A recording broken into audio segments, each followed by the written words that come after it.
तर ठाणे महानगरपालिकेच्या वतीनं ठाण्यातील विविध प्रभागांमध्ये ईव्हीएम आणि कंट्रोल युनिट साहित्याचं वाटप केलं जातंय।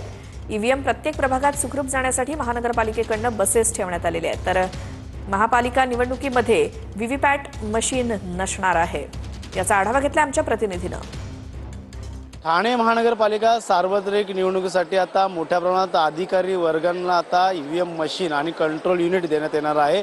पाहायला गेलं तर या ठिकाणी आता मोठ्या संख्येने प्रभाग समिती ज्या पद्धतीने आहे त्या प्रभाग समितीमध्ये आता मतदानासाठी ज्या ईव्हीएम मशीन असणार आहे त्या ईव्हीएम मशीनचं वाटप सुरक्षितरित्या या ठिकाणी होणार आहे। मोठ्या प्रमाणात पोलीस बंदोबस्त देखील ठेवण्यात आलेला आहे।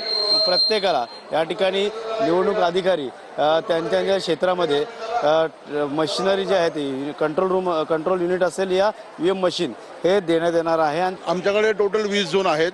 20 झोनमध्ये माझ्याकडे जवळजवळ 215 मतदान केंद्र आहेत आणि त्या मतदान केंद्रावरती आता आमच्याकडे पोलिंग ऑफिसर प्रिसाइडिंग ऑफिसर आलेले आहेत। सकाळी त्यांना चहा नाश्ता पूर्ण दिलेला आहे। आता त्यांना ईव्हीएम मशीन देण्यात येणार, म्हणजे सीयू आणि बीयू कंट्रोल युनिट आणि बॅलेट युनिट आणि इतर साहित्य घेऊन आता त्यांना आम्ही बसमध्ये बसवतोय आणि आता पोलिंग पार्टी डिस्पॅच होणार।